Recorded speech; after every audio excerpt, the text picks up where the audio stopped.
जय श्री कृष्णा। आइए सुनते हैं भगवान शालिग्राम की यह कथा। आपने यह गौर किया होगा कि भगवान विष्णु को कई स्थानों में काले पत्थर के रूप में पूजा जाता है। यही नहीं, सत्यनारायण की पूजा के समय पंडित जी एक काला पत्थर साथ में रखते हैं, जो विष्णु जी की मूर्ति के पास रखा जाता है और फिर पूजा शुरू की जाती है। इसे पत्थर को शालिग्राम के नाम से जाना जाता है। यह श्राप इतना शक्तिशाली था, जिसने भगवान विष्णु को पत्थर में बदल दिया। यह उन्हें स्वीकार करना पड़ा, क्योंकि यह उनकी सबसे प्रिय भक्त वृंदा ने उन्हें दिया था। यह शालिग्राम पत्थर केवल गंडक नदी के तट के पास पाया जाता है। यह आमतौर पर काले या लाल रंग में मिलता है और बॉक्स में रखा जाता है। जो कोई भी यह शालिग्राम पत्थर अपने घर में रखता है, उसे पूजा और साफ सफाई का बहुत ध्यान रखना पड़ता है। यह कहानी है अहंकार, भक्ति, प्रेम और विश्वासघात की, जिसमें भगवान ने भक्त के साथ धोखा किया और जिसकी वजह से उन्हें श्राप मिला। आइए जानते हैं इसकी पूरी कहानी।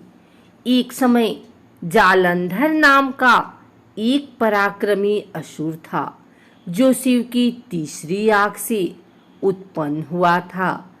यही कारण था कि वह अत्यंत शक्तिशाली योद्धा था। इसका विवाह वृंदा नामक कन्या से हुआ। वृंदा भगवान विष्णु की परम भक्त थी। इसके पतिव्रत धन के कारण जालंधर अजेय हो गया। इसने एक युद्ध में भगवान शिव को भी पराजित कर दिया। अपने अजेय होने पर इसी अभिमान हो गया और स्वर्ग के देवताओं को परेशान करने लगा। दुखी होकर सभी देवता भगवान विष्णु की शरण में गए और जालंधर के आतंक को समाप्त करने की प्रार्थना करने लगे, क्योंकि जालंधर को तभी हराया जा सकता जब पत्नी वृंदा पवित्रता को भंग कर दे। एक असुर की बेटी और पत्नी होने के बावजूद वह भगवान विष्णु की भक्त थी। वह भगवान विष्णु की परम भक्त थी और उन पर उसे पूरा विश्वास था। सभी देवताओं ने देखा कि शिव भी उसे हरा नहीं पाए, तो वे विष्णु की शरण में गए। भगवान विष्णु ने अपनी माया से जालंधर का रूप धारण कर लिया और छल से वृंदा के पतिव्रत धर्म को नष्ट कर दिया। इससे जालंधर की शक्ति क्षीण हो गई और वह युद्ध में मारा गया। जब वृंदा ने भगवान विष्णु को छुआ, तब उसे पता चला कि वह जालंधर नहीं है और उसने पूछा कि वह कौन है।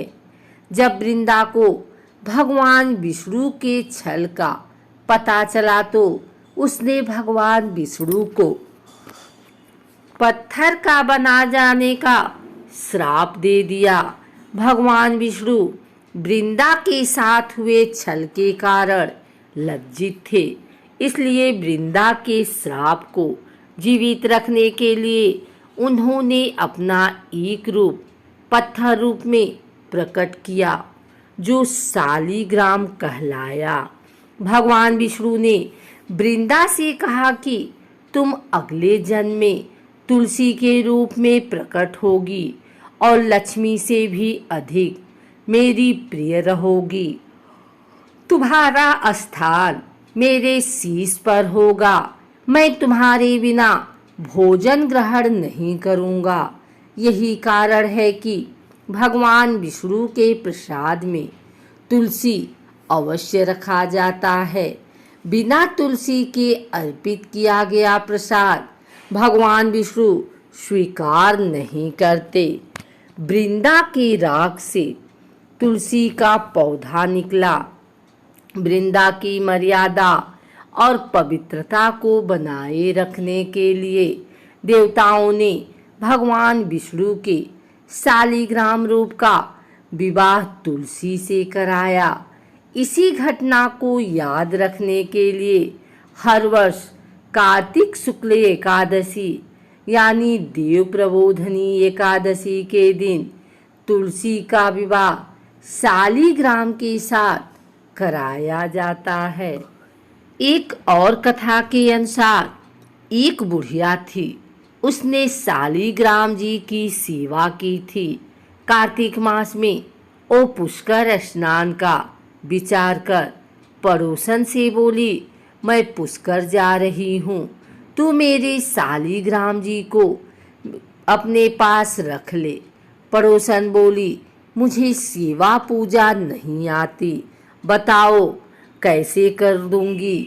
बुढ़िया बोली, सवेरे इनको उठाना और लोटा भरकर पानी लाना, आते समय बगीचे से पुष्प तुलसी लाना, भगवान को जल व कच्चे दूध से नहलाना, चंदन लगाकर पुष्प तुलसी चढ़ाना, दूध का भोग लगाना, दोपहर की रसोई जो भी बने उसका भोग लगाना, शाम को दिया जलाना, ऐसी सेवा पूजा करना कहकर वह चली गई।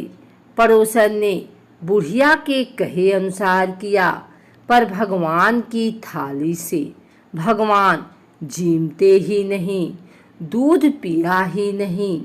ए देख, वो चिंता में पड़ी, बोली, भगवान आपकी मालकिन आएगी तो कहेगी मेरे भगवान को दुबला कर दिया, अभी 1 महीना है, आप जीम लो तो मैं भी जीमूं और वह भूखी बैठी रही। भगवान ने सोचा अब तो दर्शन देने ही पड़ेंगे।